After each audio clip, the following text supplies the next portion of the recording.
Hoje o programa Case tem o imenso prazer de receber aqui nos estúdios o professor Luiz Salomão Ribas. É professor da UFSC, não é, professor? Entre outras coisas. Também. E eu tenho o imenso prazer de te receber aqui, professor.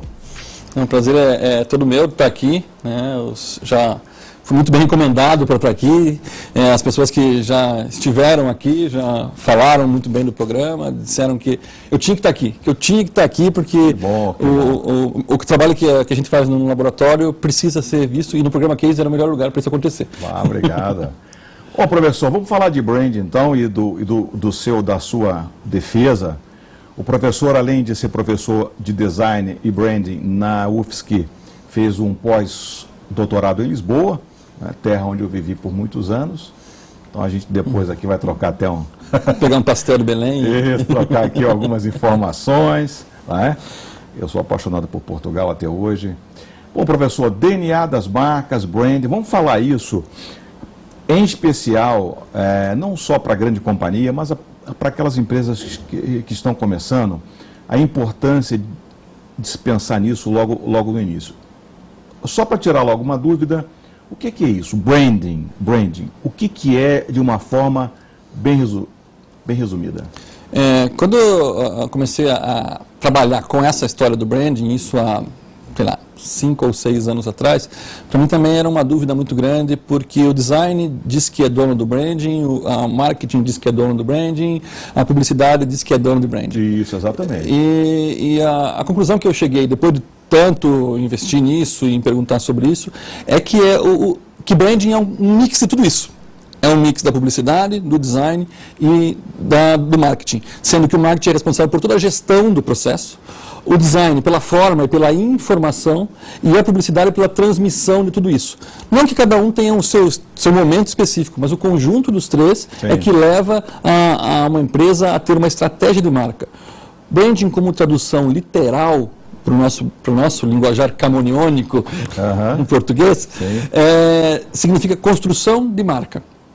Que vem daquela marca de marcar o gado, lá dos americanos, isso tudo, que vem do verbo queimar em nórdico antigo. Então, branding seria a construção de marca. Só que uma marca tem que ser reconstruída o tempo todo. O tempo todo eu preciso reconstruir, achar novas propostas, novos caminhos, porque o mercado muda, o consumidor muda. Então, a gente pode dizer que branding é a gestão contínua, o processo construtivo contínuo de uma marca. E é isso que eu tomo como definição hoje. Uma integração da comunicação, da gestão e da forma para fazer com que as marcas construam o seu sucesso. Muito bem. Agora, deixa eu lhe perguntar uma coisa. Qual é a importância do branding hoje para o alavancamento de uma empresa, para o sucesso de uma empresa? É algo que a empresa deve levar em consideração ou é só mais alguma coisa que vai tomar tempo do empresário e que não vai resolver muita coisa? Tempo e dinheiro, às vezes, pensam, né? Porque tem um custo, tudo isso. O tempo, eu disse aqui, traduz por recurso. Imagina assim, que quando nasce o seu filho, você tem um prazo para ir no cartório registrar. Esse prazo parece que é de 1 semana, senão você paga uma multa para isso acontecer. Só que quando você nasce o teu filho, daí que você vai pensar no nome, como é que você quer que ele seja. Não. A hora que a mulher engravidou, o pai e a mãe começam a sonhar. Vai se chamar João da Silva, ou Paulo, porque lembra o avô, porque não sei o quê. Então, isso começa a pensar no nome. E ele vai estudar não sei o quê, e ele vai ser isso, ele vai ser loiro, vai ser moreno. Esse pensar o teu filho é a mesma coisa que pensar uma empresa, pensar uma marca. Uma marca precisa ser pensada desde que ela nasce, que ela é fecundada. A hora que eu pensei, puxa, eu vou criar a minha empresa, eu tenho que pensar em como ela vai ser marca. Porque toda marca, toda empresa busca no seu consumidor fidelidade. E eu só vou conseguir a fidelidade se ele me conhecer. Muito bem. Só vou me conhecer pelo nome, pelo apelido, pelo que eu faço, pelo meu jeito de ser. Então, seja ela uma marca que vale R$1, uma empresa que vale R$1, uma empresa que vale 65 bilhões de dólares, como é a Coca-Cola, por exemplo, tem que pensar a todo momento na sua marca, na sua identidade, no seu modo de ser e agir. E como é que isso impacta a mente do consumidor? Não é? para que ele então seja induzido a consumir o seu produto? Como é que o branding pode impactar o consumidor de forma positiva ou negativa, né? Positiva ou negativa, né? Uma marca tem que ser autêntica. Primeiro passo dela é que ela tem que ter uma autenticidade, ela tem que ser ela mesma.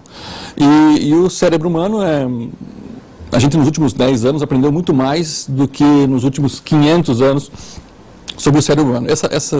Esse neuromarketing, esse neurobranding, essa neurociência que está aí, dividiu o cérebro e descobriu onde é que nós temos que encontrar o espaço para construir a fidelidade emocional com as marcas. Qualquer ação que a gente faça é emocional. Se eu vou comprar um pão, eu uso a minha emoção para comprar. Se eu vou comprar um carro, eu uso a minha emoção para comprar. Então eu tenho que entender como é que funciona o cérebro das pessoas e aonde é que eu vou me posicionar dentro do cérebro das pessoas, porque as pessoas não esqueçam de mim e que eu sou importante para que as pessoas estejam próximos de mim. Não que comprem por impulso ou por uma ação obrigatória de compra, mas sim por estarem felizes e eu, autenticamente, propondo um bom serviço, um bom produto, um bom resultado como marca para esse meu consumidor. Então, achar o lugar certo é o ideal. Bom, professor, nós estamos aqui abordando sobre a importância da marca de chegar na mente do consumidor. E isso depende, então, de uma estratégia, né? E como é que é montado, então, essa estratégia para que a marca seja algo forte, como é a Coca-Cola, como é a Google hoje, né? Porque você vai lá para buscar alguma coisa, você normalmente não vai já no Google, porque é uma marca forte, é isso? Hoje, até a semana acho que retrasada, saiu o ranking das marcas mais valiosas do mundo, né? Na qual o Google já não é mais. Não? Já, a Apple passou.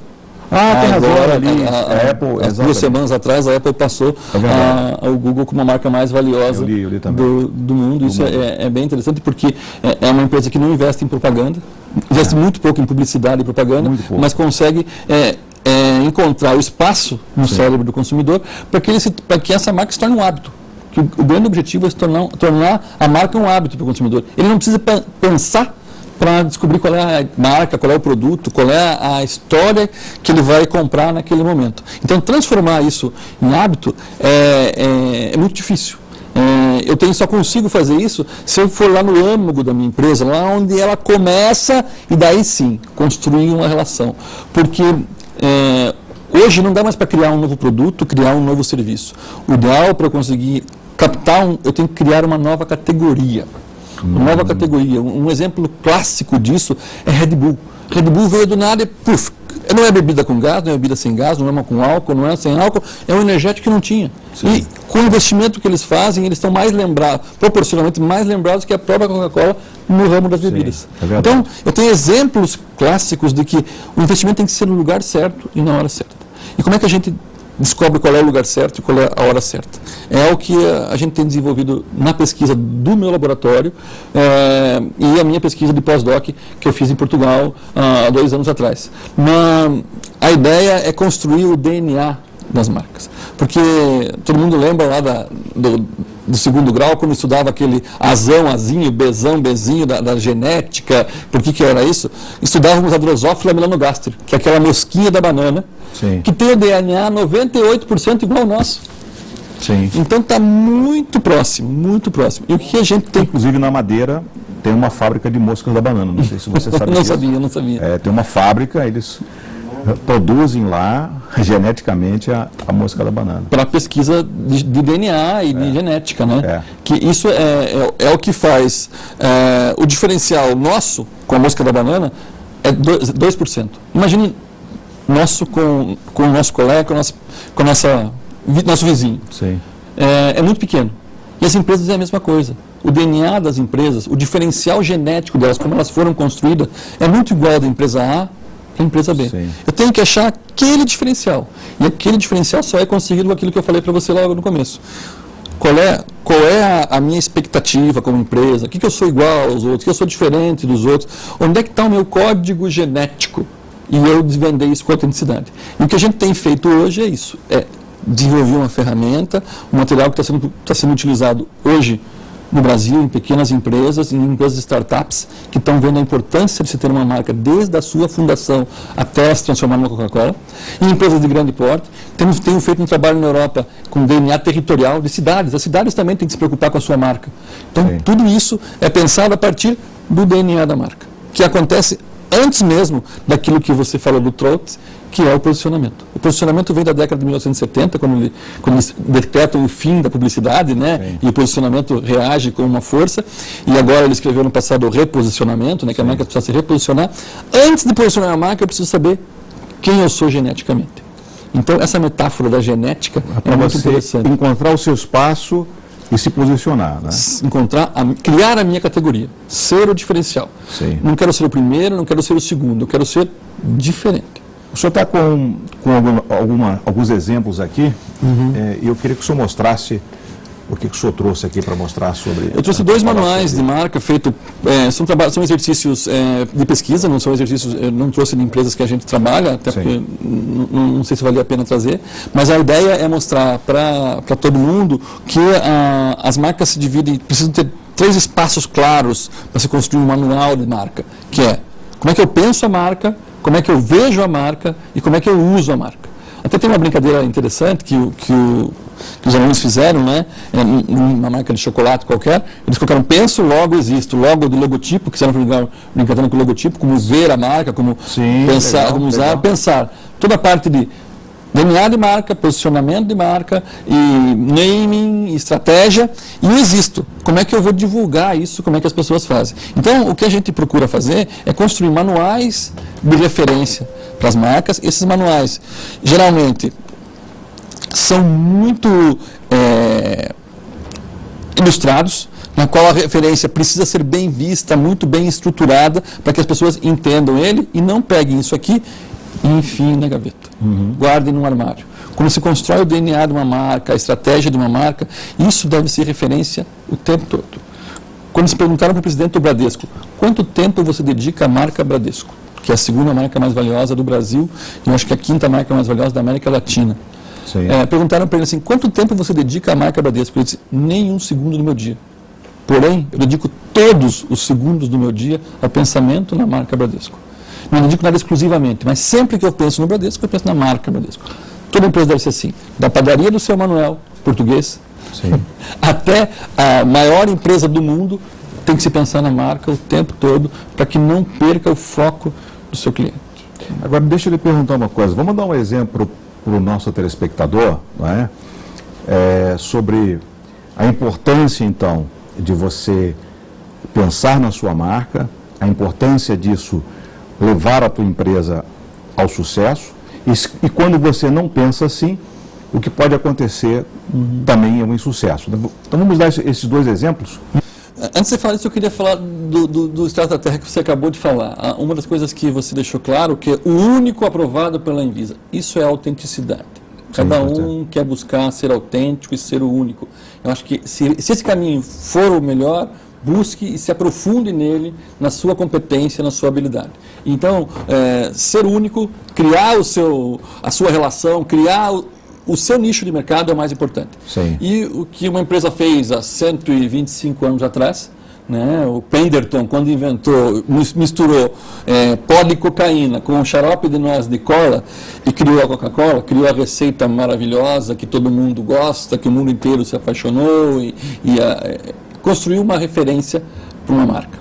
Essa marca foi colocada em todos os lugares, visualmente, emocionalmente, tecnicamente. Se você perguntar hoje para o presidente da Coca-Cola o que ele vende, ele vai dizer que vende felicidade. Que é o grande slogan dele. Ele não vende refrigerante. Agora. Né? Ele não quer matar a sede.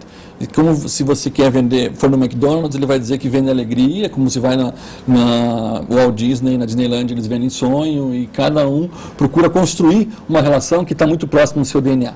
Então tem casos de sucesso enormes como esse, e uma empresa que tem um caso de sucesso e fracasso é a própria Coca-Cola, que quando entrou numa jogada mercadológica, mais ou menos como o Google fez com o Facebook a semana passada e assumiu que estava investindo em relações públicas para destruir a boa imagem do Facebook, A Coca-Cola passou por uma grave crise quando a Pepsi inventou um teste cego para bebidas e saiu dos Estados Unidos dizendo inteiro, as pessoas preferem Pepsi.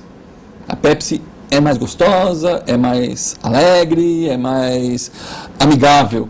E a Coca-Cola entrou em parafuso. Será que nós vamos perder mercado por causa disso? Abrindo um parênteses, 20 anos depois, o responsável pelo teste disse que a Coca-Cola era aberta 2 minutos antes e tinha 2 graus a menos. Então ela tinha menos gás e estava mais quente. Claro que as pessoas preferiam refrigerante com mais gás e mais gelado. Sim. Então foi uma armação da Pepsi, na época, para ganhar mercado. A Coca-Cola, pensando nisso, mudou a sua fórmula e lançou a New Coke, que foi um fracasso. Investiram bilhões em publicidade, marketing, em embalagem, em divulgação. E os apaixonados pela Coca-Cola pegavam as latinhas e jogavam na fábrica, disseram que nunca mais iam comprar. E em 6 meses a Coca-Cola quase foi à bancarrota nos Estados Unidos, quase faliu e tiveram que voltar atrás. Por um erro de não vender a sua autenticidade. Nós somos bons nisso, vamos fazer isso até o fim. Mostrar que nós somos bons e mostrar aonde nós somos bons, porque público para nós tem. Deixa eu só dar uma paradinha aqui para lhe perguntar uma coisa. É nisso que pecam muitas empresas, né? Porque elas são boas naquilo, elas crescem, ficam milionárias e começam a querer desviar o seu DNA. A própria Coca-Cola tinha uma vinícola, não é? Sim, sim. Que depois foi vendida, né? E muitas empresas caem nessa armadilha. Não, eu sou muito bom, eu sou lembrado, o povo adora a gente, vamos fazer como o dono lá da Virgin, né? Ele deu sorte com muitas marcas, mas muitas faliram. A Virgin Cola, ele exatamente. Quebrou. Não é? Então, se você é bom naquilo, continua naquilo, né? É isso que você estava dizendo. Mas um exemplo clássico aconteceu há 2 anos atrás, 1 ano e pouco atrás, quando a Google lança o seu aparelho de telefone celular. Sim. Que o sistema do telefone celular da Google é muito bom, funciona muito bem. O Google é uma coisa muito... Agora, o telefone celular é físico. Sim. Você pega o telefone celular. Sim. E a Google, para mim, e para você e para todo mundo, não é físico. Eu quero o Google de graça para mim, eu não quero pagar para ter Google. Então, você ir lá e comprar um telefone celular para colocar o sistema operacional do Google e fazer funcionar, ninguém quis. Ninguém quis. Foi um fracasso de venda o telefone celular. Agora eles estão investindo em um computador Chrome, que é físico também. E é um risco que eles estão correndo. Muitas vezes é melhor ser trade-off. Eu sou bom nisso e fico só nisso. E não ser trade-on, querer ser bom em tudo. O Felipe Kotler fala muito disso. Você não pode ser tudo para todos, né? É impossível. Alguma coisa vai dar errado. Então, esse é o risco que algumas empresas correm, porque ficam milionárias e acabam achando que todo mundo vai querer qualquer coisa que eles lancem com o nome deles, né? Querer ser tudo para todos. Não dá, isso não dá certo. Vamos dar um bom exemplo aqui agora, aqui do Brasil, nacional. Empresas que investem na marca. Um grande exemplo, e hoje que tem crescido muito, além das marcas de cerveja, que tem um investimento muito forte, muito mais em mídia do que na marca e nos conceitos de marca. As marcas de cerveja são as mais valiosas, né? Skol, Brahma, Antártica estão sempre no topo, mas a Natura é um exemplo clássico, né, que investe efetivamente na sua marca, no seu DNA, é natural.